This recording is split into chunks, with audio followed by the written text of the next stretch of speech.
5, 4, 3, 2, 1, 0, ignition, liftoff.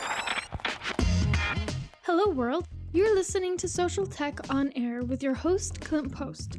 Every week you can listen to interviews with researchers, academics, professionals, and extraordinary people who are maximizing their lives with social technologies.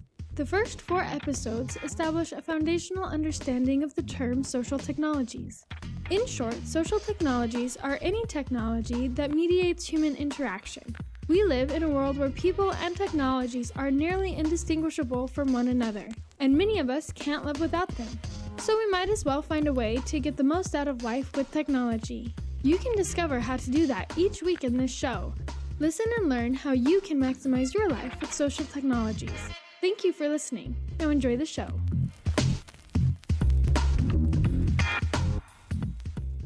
Hello and welcome to episode 7. In this episode, I interview Kwame Christian, who is a negotiation consultant, lawyer, podcaster, and mediator. I came across Kwame back when I was first starting the podcast. I listened to an episode that he did with Ever Gonzalez on Outliers on Air, and I was really impressed with his knowledge, with his experience, and the way that he approached negotiations and persuasion. I wanted to see about what he had to say when it came to negotiations that I considered to be technological mediated negotiations. In other words, we're trying to negotiate through email, through text messages, anything that makes it so we're not face to face and we're trying to get what we want from the other person. And so I reached out to Kwame, listened to his podcast, subscribed to it. It's an awesome podcast. You want to be able to jump on and listen to it. It's called Negotiation for Entrepreneurs. And it's not just for entrepreneurs, but for anybody who's dealing with other people, because it turns out that negotiation seems to be something that we do day in and day out.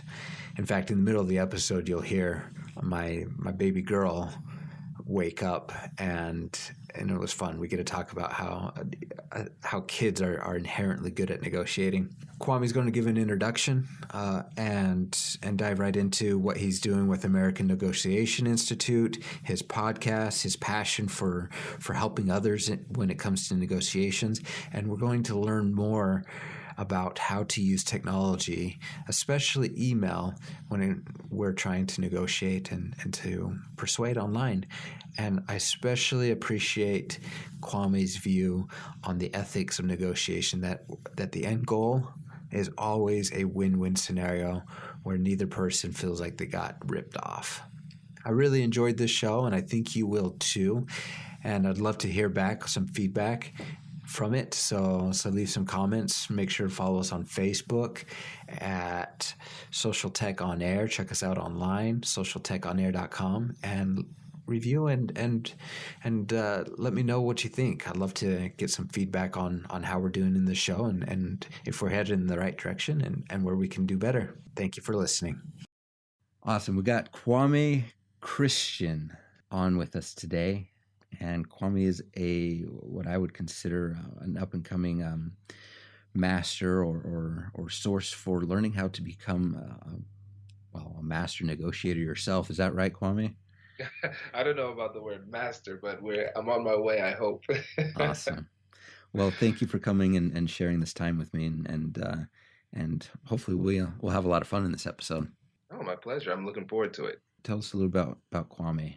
Besides the awesome name. Thanks. Yeah, so I'm a business lawyer by trade. My educational background is I have an undergrad degree in psychology, and I think that's where my original interest in negotiation came from, because I like to figure out how people think, and I enjoy learning more about the decision-making process. And then I went to Ohio State's law school and got a dual degree with a master's of public policy as well. And it was in the law school that I discovered negotiation. And I just fell in love with the topic, and that's what led me to where I am today. Awesome. So today, kind of what's the big overview of what you do today? Yeah, so I'm a business lawyer, so I have my own business law firm. I work with entrepreneurs and small businesses, and I also have the American Negotiation Institute, where I'm a consultant. And so in that role, I help people negotiate deals. So if they need some negotiation support, I provide that. I also serve as a mediator between business partners. So if a business partnership is kind of on the brink and their relationship isn't in the best place, I come in and work with both parties to try and get them on the same page so they can get back to what they got into business to do, which is help people and make money. Right. That's awesome. So how did you discover this passion for negotiation? Yeah, it was kind of accidental because I always was interested in business. And like I said, I was always interested in psychology. And so for me, negotiation is kind of the blend between the two, using that background, that psychology, that persuasion background for business purposes. And so I took a negotiation class in law school simply because it fit into my schedule. And I loved it because I realized that it's the most transferable business skill because a skill that I learned in class one day, I could come home in the evening and use that and used it successfully in a conversation with my wife. Mm-hmm. And so I was hooked after that. And so they had these negotiation competitions at my school. Think of it like mock trial or a debate team, but for negotiation purposes. Mm-hmm. And so my partner and I, we were able to win the competition at Ohio State. Then we went to regionals in Ottawa, Ontario, representing the school, and we won that competition as well. And then we made it to the semifinals of nationals in New Orleans, Louisiana. Mm-hmm. And so after that, I just couldn't get enough, and I just kept trying to learn as much as I could. Awesome. So I like that this is a skill set. It's not just you using it when you're in a business negotiation scenario or whatever, but that you can use it in enhancing relationships. So help me understand that aspect of it. Negotiation. How is it different than, let's say, manipulation or persuasion, those kind of things, or how is it the same? Yeah. So negotiation is persuasion for a business purpose, I'd say. But actually, let me not say business purpose because my definition of a negotiation is anytime you're in a conversation with somebody and one or more people in that conversation want something. Mm-hmm. And so when you think about it that way, it's a very broad definition. Everybody is negotiating all the time. And so you can't go 24 hours without negotiating unless you don't see anybody, Right. And so the beauty of that definition is that it helps you to recognize that negotiation is everywhere. And now that you recognize it, you can implement these skills to get more of what you want. And so persuasion is a part of negotiation. The persuasion is the action that you take to try and get people to see things your way. Mm-hmm. But the way I think about negotiation is that I see negotiation as having three pillars. You have offensive uses of negotiation. That's where you try to get more of what you want. So think about you doing a deal and you're trying to get the highest price and the most value. There are defensive uses of negotiation, and that's where you try to avoid bad things. So that's where you are trying to save money in certain situations or resolve conflicts. And then the third pillar, which is often forgotten, and this is building relationships. You want to build and strengthen relationships in every negotiation that you have. And I think that's where a lot of people make the mistake. And so onto what you said about manipulation.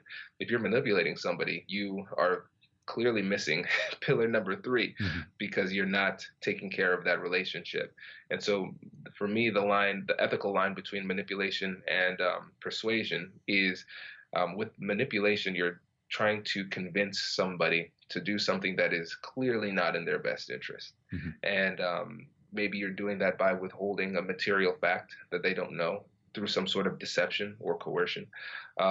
But my test, and this is an imprecise science, I'd say, but if you are doing something in a negotiation that you wouldn't feel comfortable telling like a family member or a close friend that you did, then you probably shouldn't be doing it. Mm-hmm.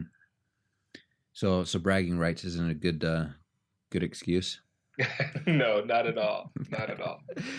Well, some examples. Let's say one of the hardest negotiations that you've had the opportunity to work through. Earlier this summer, one of my listeners reached out to me. He's an attorney, and he had this really complex litigation where there were multiple parties. There was about approximately $3.5 million at issue that his client owed, about four, and there were four parties asking for a piece of that pie, but we only had about $1.5 million to go around. So that is a problem. And so he called me in to try and to figure out how to strategize about this. And I was able to do some shuttle diplomacy. And so the way this works, and what I mean by shuttle diplomacy is that means just going in between the parties. So making individual calls to each party, trying to get them on the same page. And the way this worked is that they were negotiating before going into a mediation with a federal judge. And so the deal would be culminated on that day, but I wanted to try and get as much movement as I could beforehand to make it a little bit easier. And not surprisingly, especially when you're dealing with litigators, they withhold information. They're not very trusting of the other side. And I knew that it would be tough to get through to them. And so what I was trying to do is build rapport, build a little bit of trust between my party and theirs, and see what kind of wiggle room that they had. And like I said, it was difficult because they weren't very trusting of me initially. But there was one question that I asked that really helped us with regard to strategy. And it's a question that I think is underutilized and but gives you a lot of great information. And so every party that I called, I asked this same question. I asked, how did you know you got a good deal in the past? And the reason I asked that question is because it revealed to me their decision-making matrix. So what are the criteria that they want to hit in order to know that they made a good deal and did right by their clients? And so for them, talking about a different negotiation felt a lot safer than talking about the current negotiation. Mm-hmm. And so, for example, one of the people said, well, what I do is I listen to the mediator. If the mediator starts pushing me hard, then I trust their judgment and I know that I need to make some moves. And so, for instance, with that particular person, instead of continuing to try and negotiate with him, we just focused on persuading the mediator to persuade him on our behalf and to push him in our direction. And then at the end of it, we ended up with a deal. We got it done, even though we were light years away at the beginning. Wow. But we made it happen. That's cool. So it sounds like there's a level of understanding. You can't just go in thinking that you have an upper hand on somebody, or that you have these skills, but that these skills also have almost a level of humility to them too.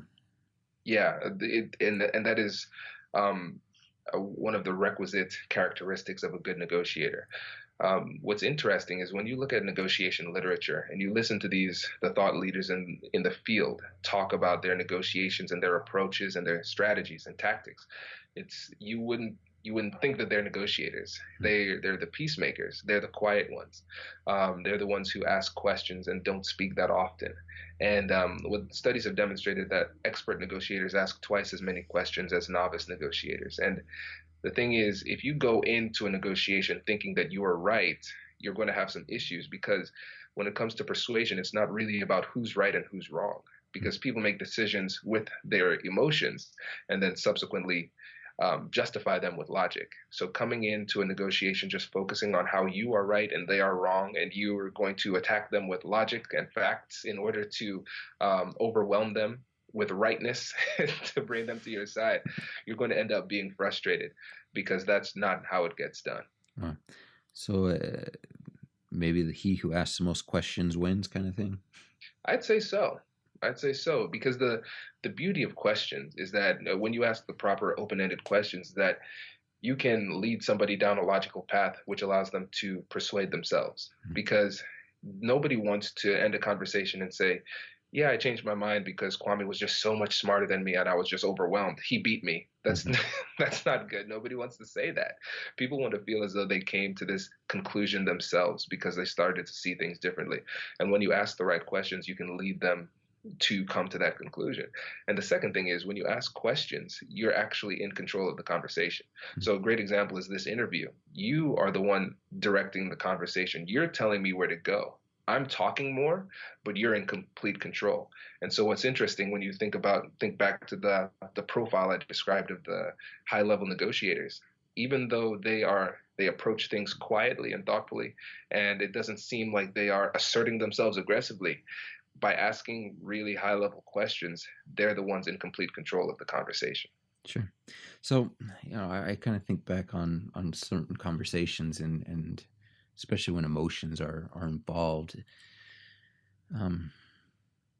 You can, I suspect that you could still ask questions that have some that are emotionally charged. Are those effective? It depends on how you ask them. Yeah. So if you're asking questions that are emotionally charged in order to ramp up the other person's emotions, let's say if it's a negative emotion, that wouldn't be wise. But people have a psychological need to be heard. And sometimes when we focus too heavily on people's substantive interests as far as what they need tangibly in order to get a good deal, we do that at the expense of giving them what they need emotionally. And studies have indicated that simply giving an apology when it's appropriate can lower the amount that you owe somebody in, let's say, a personal injury type of situation. Doctors who are charged with, who are facing malpractice claims, are able to avoid them at a higher level. Not only lower the amount that people are claiming, but avoid them entirely by admitting fault and apologizing. Because what does that do? Because rationally, that doesn't make sense. When we think about this simply through a rational, logical way, it's like, hey, take the money. He was wrong. She was wrong. Take the money. But no, that's really not what the issue is. It's like, yeah, people make mistakes. Everybody knows that. But my issue right now is that they have not accepted responsibility for their mistakes, and they have not appropriately acknowledged the effect of their mistakes on my life. And so an apology can take the place of money in those instances. And the beauty of that is that you, instead of just trying to focus on satisfying their tangible goals, you really ask questions and figured out what they wanted. And it's like, hey, I need an emotional payment here. Okay, I can give that to you. Wow. Let's dive into a little bit about your American Negotiation Institute. What's that all about? Yeah, so this is the consulting firm that I started, and it's really born of my passion for negotiation and passion for teaching it as well. And so I started it in May last year, and I started a podcast around the same time called Negotiation for Entrepreneurs. And so I do seminars around the city, teaching small business owners and entrepreneurs how to negotiate effectively in their lives. And then, like I mentioned before, I can offer negotiation support and serve as a mediator as necessary. But really, the way I see it is that there are two arms. And the first arm is the consulting side, where I get paid for my services. And the other side is the educational arm. And the podcast really is almost like a passion project. I don't get paid for that, but it also gives me the opportunity to market in a way that's has a symbiotic benefit for the listeners and for me. I give a lot of free information, and if people need my help, they reach out to me. And so hopefully I want to get to the point where I can create some online courses that go deep into this material so people can get a higher level value out of this. But at this time, I'm not ready to do that because I need to get a better idea of what it is people are looking for. And then hopefully later in 2017, I could put one of those courses out. But for now, it's just the podcast and some speaking engagements too. I do those, but the consulting and the speaking is where I make the money. Awesome. So basically, if any listener is interested in improving their negotiation skills, subscribe to your podcast. What was the name of the podcast again? Yeah, it's called Negotiation for Entrepreneurs. I've subscribed to it. I listen to it. It's good stuff. Appreciate the call out here around Thanksgiving. Yeah. And then basically reach out to you on you always tell everybody to reach out to you on LinkedIn, right? Yeah, and the reason I do that is because I'm a big time dispute resolution nerd, and so I think every aspect of this is fascinating.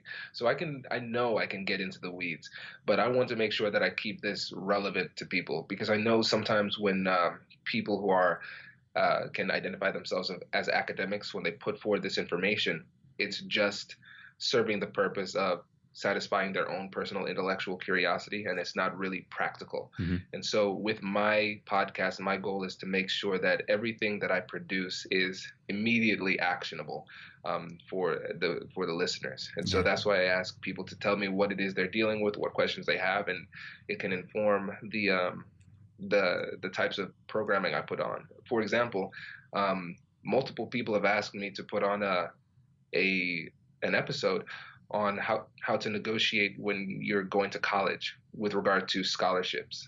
Mm-hmm. And what's funny is that I mentor a lot of people who are going into graduate school, and I walk them through how to negotiate with the admissions office. I never would have thought to put that on the podcast, but now that multiple people have asked for it, sometime early in 2017, I'm going to put forward that episode. So it's cool to hear what people need, and it's even better to have the satisfaction of knowing that I delivered on it.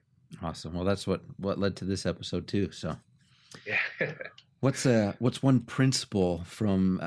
I think one of the things that you maybe go and give a seminar on or a speech on, presentation on is Negotiation 101. Is that right? Mm-hmm. Yeah. What's a principle that I can take away right now and apply today?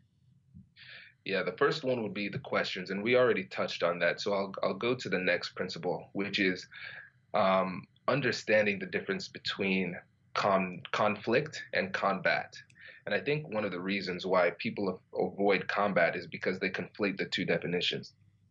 So conflict, if you think about it in an optimistic way, and after learning more about dispute resolution, conflict really represents an opportunity for understanding, because when there's conflict, there are two or more parties that are simply not on the same page. It's an opportunity to mend a relationship, and oftentimes opportunity is on the other side. Opportunity for a business, opportunity for a new relationship, those type of things. So now in my mind, whenever conflict arises, I don't see it as an issue. I see it as an opportunity. And on the other side, combat, that's where you have multiple parties hell-bent on each other's destruction. That is a bad thing. You don't want the conversation to devolve into combat. And when you're able to see those differences, you're able to resolve these issues at a higher level. Combat versus conflict. I like that. So if you had to choose, you'd always choose conflict over combat. Absolutely. Unless you knew you were stronger. Well, here's the thing, though. You always have to remember pillar number 3. Right. And that's the thing, because when you have power, when you have the leverage, you can steamroll people. That's an option. You can get everything you want by doing that. But the thing is, if leverage is the only thing that's keeping the relationship in your favor, once that leverage shifts, you're going to be in trouble, because people will be looking to exact revenge on you to make up for that, your past transgressions. Wow, that's brilliant. And we're actually going to shift here because we want to be able to apply this to what our listeners are really interested in, which is how to maximize their life with technology. So I'd like to dive into that concept, negotiating with communications that takes place over a medium, over email, text message, social media platforms. And I imagine, as you've thought about this or participated in it, that a lot of the principles are the same. So let's say email negotiation. What's some of the things that you like to keep in mind when you're going back and forth on trying to get something or to reach a purpose or an end goal on through email? Yeah, with these new technologies, they're convenient, but they're also dangerous because it's difficult for them to read the other signals other than your words. And so think about a typical conversation. They say 93% of communication is nonverbal. And so now when we are limited to just text forms of communication, we have only 7%, that small portion. People are going to be looking for other cues and they're not there. And that's why emojis and emoticons have been used, because you might say something that comes off really harsh in an email, but then you put a smiley face at the end and people say, oh, that was a joke. I didn't notice that, but now I do. But in a professional setting, it's unlikely that you're going to use emojis in those emails. I wouldn't Hashtags. recommend it unless you know the person very well. So what studies have shown is that when you are negotiating via email, you're able to close at a higher rate and get more favorable outcomes when you include some pleasantries. So, hi, how are you? How are things going? How's the family doing? Those type of things. Make yourself seem more human. Because one thing that we need to remember is that if you like somebody, you're going to give them a better deal. Psychologically speaking, that's just a fact. And so by adding those pleasantries at the beginning, it makes them like you more. It makes you seem more human, and you also show that you are interested in them as a human by asking questions. How's the family doing? Blah blah blah. Because people want to be acknowledged and appreciated as by themselves as a human being that has inherent value. And so those are the types of things that you can add to your emails to make them more persuasive. It sounds so simple, but the more you study humans, we are very simple people. I think we're the only animal that regularly overestimates how smart we really are. And it's those little things that we can do that can improve the outcomes in our emails.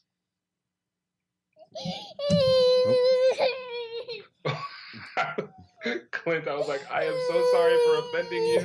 Yeah, no. I'm going to take a baby break for just a second here. Yeah, no problem. Is this your baby or one of your nephews? Yeah, this is mine. This is my 2-year-old. She's just waking up. Yeah, I have a 14-month-old. Oh, fun. It's a blast. This is our first, and so I get to learn a lot, especially she's probably the best negotiator I know. Yeah. That's a fun study to how kids are able to persuade or communicate, especially when they can't use words. Right. It's funny. I see Kai doing it sometimes. Like he's only 14 months, so he can say daddy, mama, those type of things. But you can tell he understands certain things. So if sometimes he'll take a toy and he'd walk up to a table and just start banging the toy on the table and it's making this loud noise. I'm like, Kai, no, stop. And so then he'd look at me and then he'd take the same toy and start banging it really softly on the table. And he'd be looking at me the whole time. He's like, is this okay? I was like, oh, so you're negotiating? Interesting. Well, going back to the email, so humanizing emails, the pleasantries, I sometimes wonder if it's even worth it, but you're convincing me that it is. Yeah, it is. It definitely is. And it's funny, now that I said no smiley faces, I just got an email yesterday from an attorney. I'm negotiating with him for the sale of a gym. He sent me an emoji. It did make me like him more. I mean, we had a really pleasant conversation a couple of weeks before, and it's interesting, because the first conversation we had was about 20 minutes, half an hour long. It was just us chatting. We know what we're here to do, but the entirety of the call was just us learning more about each other. Wow. And it sets the foundation for a strong working relationship, because now when we get down to brass tacks and we see things differently, there's going to be a lot more grace. There's a relationship now that we can kind of fall back on when things start to get tough, because we know we're both reasonable people. So I think it's really important to consider those pleasantries. It's not just needless conversation. It really does help when it comes to the outcomes of these conversations. Okay. On your profile, LinkedIn profile, it says that another one of the seminars that you give is how to handle emotion in negotiations. So I see emails and Twitter and all these text-based where you get 7% of the conversation, as you said, and we tend to attribute emotion to that text. That message, and I imagine that probably most of the time, if not always, we get it wrong. Which causes an emotion inside of ourselves, because we already bring baggage, if you would, to some of these scenarios. So tell me more about that, how to handle our emotions. Yeah. Well, first, when it comes to these emotional conversations that we're handling through some kind of electronic communication. One good rule of thumb is that the more negative emotion that's at play, the more personal the communication needs to be. So if I see somebody's livid via email, I'm not going to continue the conversation via email, because I might send an email back that says, and this is the way I'm reading it. Hi, I understand your concern. However, I see things differently, blah, blah, blah, blah, blah. And then they read it. Hi, I understand your concern. However, it's like, whoa, that was not me. That was your mind reading it that way. And so what I would suggest is the more emotion you have, or the other person has, the more personal it needs to be. So take that conversation to the phone. Actually pick up the phone and call somebody. Next step, maybe even meet the person, meet them in person to really hash this out. These conversations are too delicate to have in modes of while using modes of communication that utilize so little of the modes of communications that we have available. Mm-hmm. And what I mean by that is, like I said, going back to the body language, going back to the tone.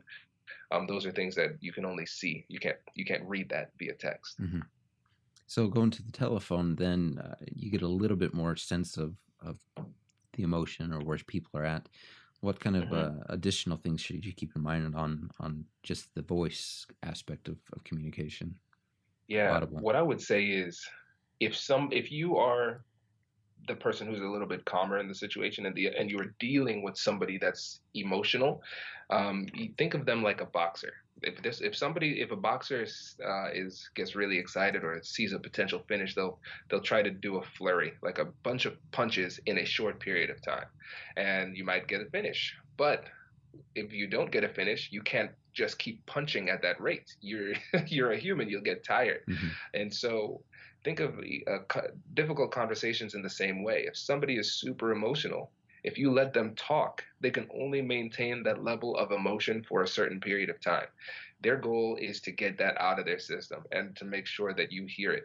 So in those situations, I'll just sit there and let them finish. Mm-hmm. And then I'd ask them more questions to get deeper into that emotion. And sometimes it unleashes more emotion, but it's like, I know this is healthy. You need to get this out. And furthermore, you need to know that I'm hearing you and understanding you, and not just understanding the words that you're saying from a logical perspective, but I'm recognizing and respecting the emotions at play. And so it takes time. Trust takes time. And I think one of the worst things that we can do in these situations is jump in and try to defend ourselves, because when people attack you or freak out or they're super emotional, if you try to defend yourself, they might have a legit beef, and they're saying, I'm trying to explain to you how I feel, and you are more concerned about your reputation and not my feelings. And so when you think about the level of communication, education that we get as we go through school, high school, college, unless you're focusing on a field that requires it, people are not educated on this. And so they might be utilizing the same modes of communication they used as a child because they never took the time to learn how to communicate effectively. And so if that's the case, you just kind of have to work with them and be patient, let them get it out of their system, ask questions and get more of it out of their system. And then once they've gotten that negative emotion out on the table, then you can start to take those small steps back towards reason. So you see, I like the analogy of the boxer, because once he basically wins himself, once he's out, he's expended all his energy in those rapid punches. There's almost a visible sense that he's done. He can't throw very many more punches, or certainly a lot less emotional about it. So is there an indication that you watch for, you listen for, to know that somebody has expended all their emotion and they're ready to move on? I would say it's silence. I want you to get all of it out, because the thing is, there's reciprocity that occurs once somebody feels like they have been heard. When they've been heard, that's when they'll stop talking. And for different people, it takes a different amount of time. So if for somebody who's a relatively chill person, they might be upset for 90 seconds, and then you can get back to the typical conversation. But there might be somebody who is very emotional and very talkative. It might take some time, and it takes a lot of pressure, not pressure, it takes a lot of patience on your end to wait that out. But it will end. It will end. It's not possible to maintain that level of emotion for that long, unless you have a mental disorder. I mean, that's a different conversation. Sure. But most likely, you're not. That's not going to be the case. And just a note: if you genuinely believe somebody has a mental disorder, it would be safest for you just not to engage, because most of us aren't licensed mental health professionals. We're simply not equipped to deal with that. But when it comes to people who are not in that realm, who are just simply upset and talkative, just wait. And when they're done, they'll be done. Mm-hmm. And one thing that you can do to maybe get to that point of them feeling heard and listened to and done with the conversation is by summarizing. You need to demonstrate that you have an understanding of what they're saying.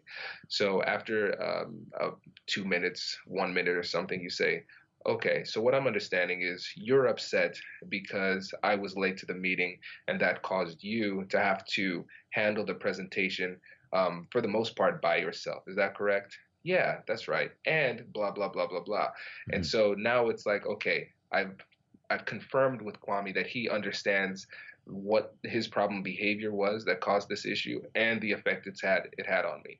Now we can move on to a different issue. And once they feel like they've been heard, then you can have your chance to talk. Mm-hmm. So is that the same? You'd suggest the same as far as if it's in an email? So what I understand you're saying, and you reply back basically what you pulled from the email, rather than making the next jump. Well, do this, or what about this kind of thing. Right. I would say if it was an email, I would say what I'm understanding is, well, first I would say I appreciate you taking the time to explain this to me. Let them know that you value their opinions. Mm-hmm. You don't want to vilify them for having those opinions. You want to let them know that they've been heard and you appreciate it. Then you can confirm with them to make sure you're understanding it right. And then say, I don't want to make any assumptions, and I don't want to assume that I'm understanding it correctly. So correct me. Let me know if I'm on the same page. If not, maybe we should do a call, because I want to make sure that I'm understanding you. Okay. I like that. Well, we're running short here on time, so I want to dive into a quick scenario that puts it more of on a personal level. So imagine we've got a manager or a parent that's got a millennial. We know how those millennials are kind of hooked on social media and cell phones and apps and all that stuff. Let's say that in the company or the family, they haven't really set a policy on how much time is too much or enough, or how to go about using it. But they do want their employees to use it for sharing positive things about the company or the product or the service that they have. What can a manager do to negotiate with his employees on that level? That's a great question. And first of all, I want to commend you on the way you phrased it, because it is a negotiation. If you come down and say, this is the rule, deal with it, people are going to feel pretty upset about it. So looking at it as a negotiation is positive. I'll say that. Cool. And then secondly, going into that, like how to handle that negotiation, what I would say is, first of all, I would outline the process. Just say, listen, everybody's on social media. I know that, but I want to come together with you to work on creating a process, to creating a set of rules or guidelines that we can use to make sure that nobody ends up being offended, and you feel like your voice is heard online without much restriction, and the company feels like it's being represented in a positive light. And so you'd say, ultimately, the decision is going to be mine. However, I want you to give me your input. Because the thing is, you don't want to turn it into a democracy where you could get outvoted as the manager. I don't think that's an appropriate balance of power within the relationship. But whenever you're making a decision that affects other people, you want to make sure that they feel like they've been heard beforehand, like they've at least had some input. And so you could start off by saying, this is what I was thinking. What are your thoughts? So that, psychologically speaking, from a negotiation perspective, that would be almost like laying out a high anchor, saying, well, I don't think we should post anything about the company. What do you think about that? And then people will say, oh, wait, no. But any movement you make on that initial offer will make you seem more reasonable. And another way you could do it is you could say, I got this command from corporate, not from me. So that makes you seem more reasonable, even though you're bringing in an unreasonable position to start off with. Mm-hmm. Or if you feel comfortable with the people that you're working with, you could just open it up with a discussion to lay out, to work together genuinely, almost like a brainstorming session, and treat it like just a joint negotiation, a collaborative negotiation to kind of create a framework that could work. And then say, all right, well, I can't promise you that all of these decisions will be implemented, but I will take this input and talk to corporate about it and see what we come up with, and I'll let you know within a certain time period. And people will feel respected through that process because you took the time to listen. They'd also feel respected because you didn't impose a decision upon them. You consulted with them, so they feel like they're part of it. And it makes you look like an advocate. Mm-hmm. I've heard what you've said. I'm going to be your representative in this meeting. I'm not going to promise you anything, but we'll see how it happens. But I'll let you know. Cool. Oh, I appreciate that. I'm going to have to wrap up with this final section, which is our Geek Out session. Nice. And so I'm going to ask you two questions. One, what was your favorite technology growing up? And two, what's a future technology that you're most excited for? So growing up, I'd have to say video games. I just love playing video games with my friends, Mario Kart, GoldenEye, Halo. Those are the type of video games I like playing. Obviously, we all loved Super Mario, the classics, you know. Now, looking forward, I am really excited about the prospect of virtual reality. I don't own a VR system, but I've used it before, and it was like just entering a new world. I felt like I stepped into Narnia. You know, it's just a magical experience. It's incredible. And to think that these are the early stages of virtual reality is mind-boggling. So I'm really excited to see where that technology goes as far as how high it can go, number one, and how accessible they can make it. Because at this point, virtual reality kind of prices a lot of people out in the market. Mm-hmm. But obviously, as it becomes more well accepted and marketed and produced at a higher level, that price point is going to go down. So I'm excited about that. Awesome. Well, Kwame, I really appreciate your time and insight and sharing this knowledge. I think there's a lot of tangible things that we went over today. And I hope that, I'm looking forward to your programs and the courses that you'll eventually launch and the success that you're sure to experience. So thank you so much. I appreciate it. And thanks for the invite. Yeah. And thanks for listening to the podcast too. Absolutely. Okay. We will catch you in the next episode. Open angle bracket / HTML close angle bracket.